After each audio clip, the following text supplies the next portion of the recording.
Hey there, my name is Anthony Romano, and I'm going to tell you if you need to count calories on a ketogenic diet. Okay? Spoiler alert, sometimes yes, sometimes no. Okay? Sometimes count, sometimes don't. Sometimes may be good, sometimes may be shit.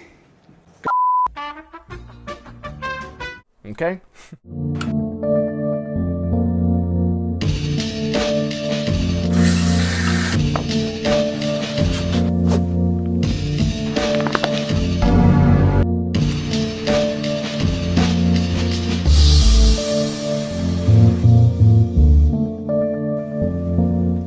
So, when do you need to count calories on a ketogenic diet? I'm assuming the people clicking on this video are aiming at fat loss, because obviously that's when, you would need to prioritize managing. But here's the general rules. The general rule is count as often as possible. I always tell my clients to start off counting for multiple reasons. Start off counting if they're aggressively pursuing fat loss, okay? Simply because I want people to get used to counting as time goes on, okay? It's simply an adherence strategy. Realistically, the first few days, you don't need to count to hit a certain requirement. You simply count just to know how much keeps you full, okay? Especially if you're new to this. So the key is you count, but you actually don't hit the calorie goal. In the beginning, I actually encourage people to eat to satiety. And from there, you essentially, as long as you have a general idea of how much you ate, you're good. You don't need to get any more precise than that. Of course, the people who are the most diligent, the most precise, get better results. And those people are often counting everything meticulously in the beginning to get the habit set up and to get, their particular app or whatever tool they're using accustomed to their settings, so that down the line, when things are more intense and there's more results necessary, they can simply click things and get through the process in half the time, because their phone or whatever device already has everything remembered, and it takes literally a minute to track the whole day. So in the beginning, eat as many calories as you want, but only count to get an idea of how much keeps you full. This is especially useful for beginners because they need to know how much keeps them full. And oftentimes, with example, people in coaching, if they're in the first couple days and they're trying to get adapted, adaptation is more important than calorie goal then. So for the newbies, count, but only to know how much you're eating. And then from there, this is useful because if people begin to feel tired, right, because maybe they're not eating a lot of calories, it could be because the appetite suppressing effects of ketogenic metabolism don't make you that hungry. And then from there, if somebody gets tired on, day 10, it could be because they've been chronically under eating, simply because they feel fuller, but they don't know how much they've been eating because they weren't tracking. So that's the main pitfall to avoid there. Now, for people who are not new, or maybe they're at a plateau or something like this, here's where counting fits in, okay? So in the beginning, even up to the first month, if somebody is overweight, like if you have a lot of weight to lose, if you're not like bodybuilder who's relatively lean, or maybe you're a bodybuilder who is not lean at all, right? If you don't have a lot of weight to lose, realistically, you can get by the first few months without counting, okay? Let me say it again. If you have a lot of weight to lose, you can get by the easy way, okay? What gets measured gets managed, and it's not going to be the best of the best. And later on, when you have to count, you might start finding it annoying, and that's when people back out of the diet and then they still never lose the weight, okay? So oftentimes that happens to people, but essentially I don't recommend that from simply a implementation standpoint, okay? You can lose a lot of weight without counting the first few months, especially if you have a lot to lose. But would it be better to count? Absolutely. So let's get to the people who do have to count, which is what I was saying. People who are at a plateau, maybe they just came from that state of, the first couple months I did it instinctively, I just eyeballed food and I ate until I was full.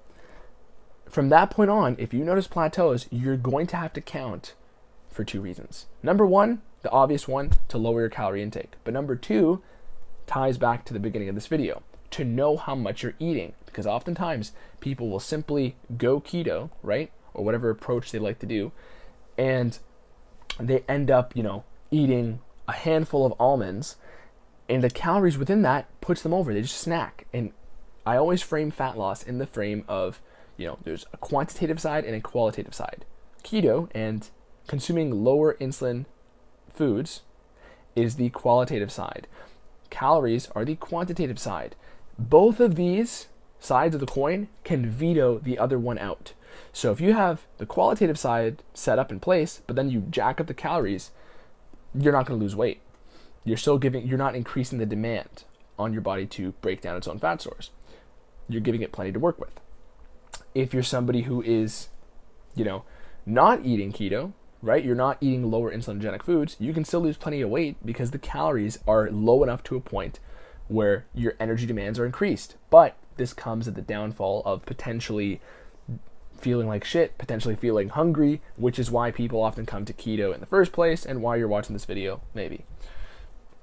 So now, to make things precise, rule number 1, if you can count, count. If you want to do this as best as possible, count. In the beginning, just fucking count. Okay? Number 2, count to understand your baseline. Okay? Number 3, if you have a lot to go and you just want this to be easy and effortless, dude, count. Play practicality over, extra precision. Okay? You only need to be as precise as what will get you your result. And at first, if you are comfortable getting 10 pounds of weight loss opposed to 13 in the first month and the second month, third month, fourth month, just take it instinctively. Do what will ever allow you to have the highest level of adherence to your plan, okay? And from there, you want to have that habit, and if you put it off too long, it might become tedious and annoying for you. But again, that can be eliminated by simply counting in the beginning to get the baseline understanding of what you eat, and also the baseline understanding of what macronutrient makeup makes you feel the best. Because keto is not simply, 80-20 fat to protein, which is what everybody says. That is the medical ketogenic diet. That is the one that was used for epileptic children in the 1920s. It's designed to have very high levels of ketones, okay? Which has its own benefits, but it's not inherently better for fat loss. Realistically, if you combine that in the right appropriate amount with the quantitative side, you have the qualitative and quantitative working together. It's not simply just emphasis on one side, okay? It's not simply just emphasis on being in ketosis, the lowest insulinogenic state possible per day. It's not about doing that. It's about combining the appropriate amount of that side of the coin with the appropriate amount of the side of the coin of total energy consumed, okay? So you're slapping those together, and that's what you're gonna get by counting calories on a ketogenic diet that's aimed at fat loss.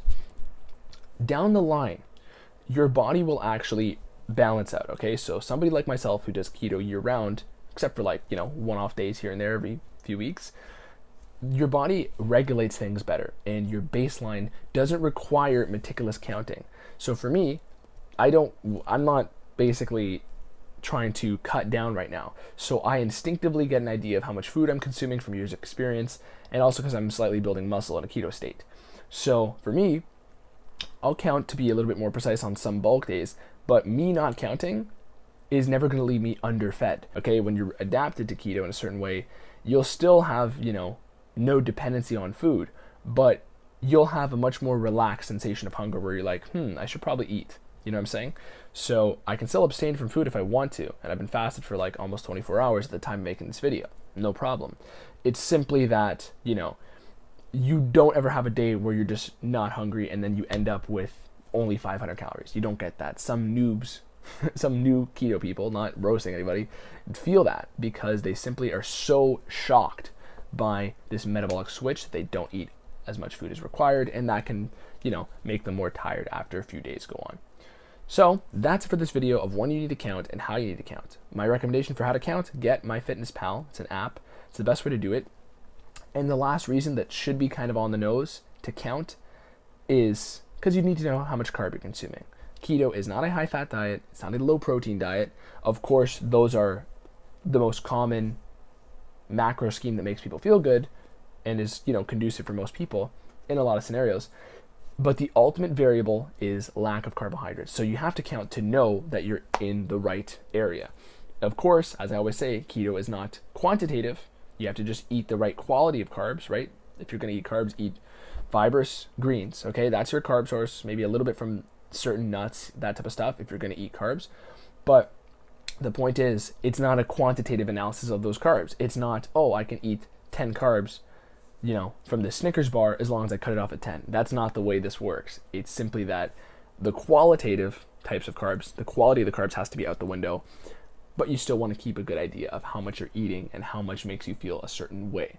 Okay, so that's it. This video was kind of geared more towards people who are trying to refine their technique and break a plateau, or people who are complete, newbies to this and they want that clarity. So that's every scenario where, you need to count calories on a fat loss ketogenic diet.